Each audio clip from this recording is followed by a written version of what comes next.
Pagbasa mula sa aklat ni Sirach. Kapag niliglig mo ang bistay, maiiwan ang magaspang. Kapag ang tao'y nagsalita, kapintasay lumilitaw. Ang gawa ng magpapalayo ay sa hurno na susubok. Ang pagkatao ng sinumay makikita sa kanyang pangangatwiran. Sa bunga ng punong kahoy, nakikilala ang ginagawang pag-aalaga. Sa pangungusap ng isang tao, damdamin niya'y nahahalata. Huwag mo munang pupurihin ang isang tao hanggang hindi nagsasalita, sapagkat doon mo pa makikilala ang tunay niyang puso't diwa.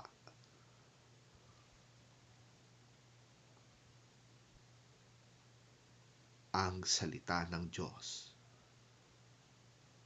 Salamat sa Diyos.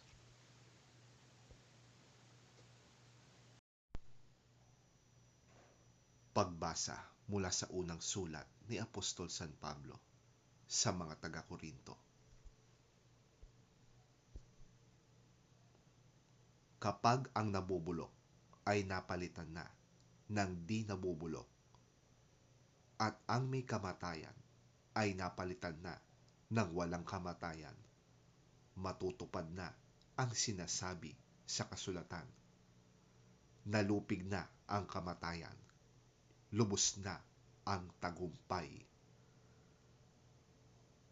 Nasaan, o kamatayan, ang iyong tagumpay?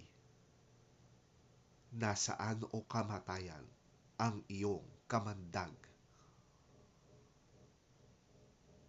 Ang kamandag ng kamatayan ay ang kasalanan, at ang lakas ng kasalanan ay nagmumula sa kautusan. Magpasalamat tayo sa Diyos, sapagkat tayo'y binibigyan niya ng tagumpay sa pamamagitan ng ating Panginoong Hesukristo.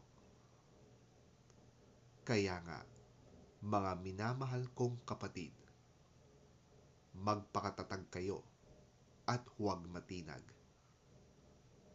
Maging masipag kayo sa paglilingkod sa Panginoon, dahil alam ninyong hindi masasayang ang inyong paghihirap para sa Kanya.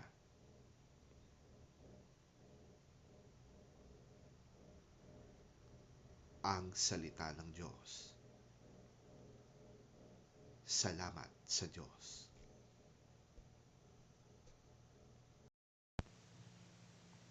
Ang mabuting balita ng Panginoon ayon kay San Lucas. Papuri sa iyo, Panginoon.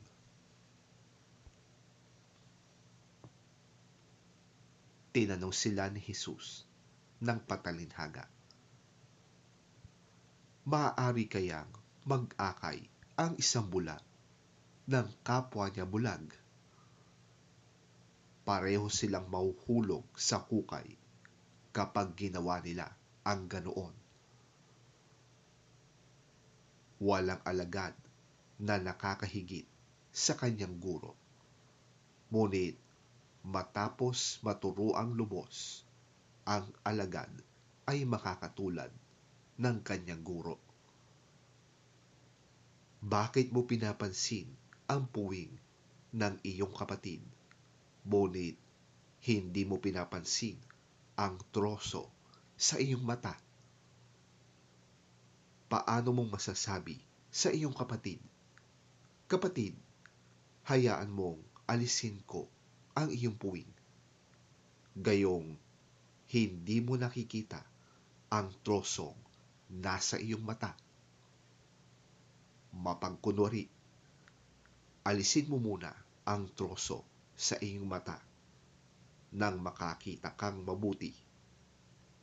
Sa gayon, maaalis mo na ang puwing ng iyong kapatid.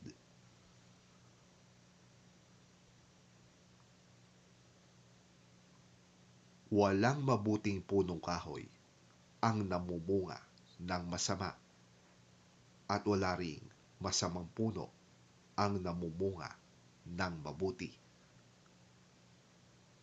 Nakikilala ang bawat puno sa pamamagitan ng kanyang bunga, sapagkat hindi nakakapitas ng igos sa matitinik na halaman o ng ubas sa mga dawag. Ang mabuting tao ay naglalabas ng mabuti mula sa kanyang pusong sagana sa kabutihan, samantalang ang masamang tao naman ay naglalabas ng masama mula sa kanyang pusong tigib ng kasamaan, sapagkat kung ano ang nag-uumapaw sa puso ay siyang sinasabi ng labi.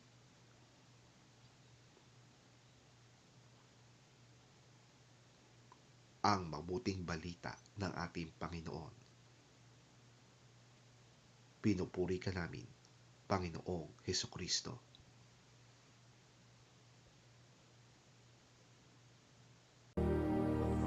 He also told them this parable. Can the blind lead the blind? Will they not both fall into a pit? The student is not above the teacher, but everyone who is fully trained will be like their teacher.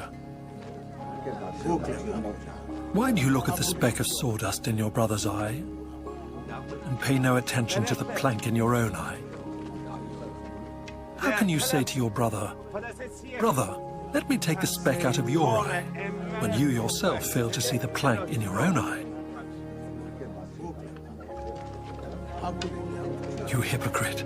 First take the plank out of your eye, and then you will see clearly to remove the speck from your brother's eye. No good tree bears bad fruit, nor does a bad tree bear good fruit.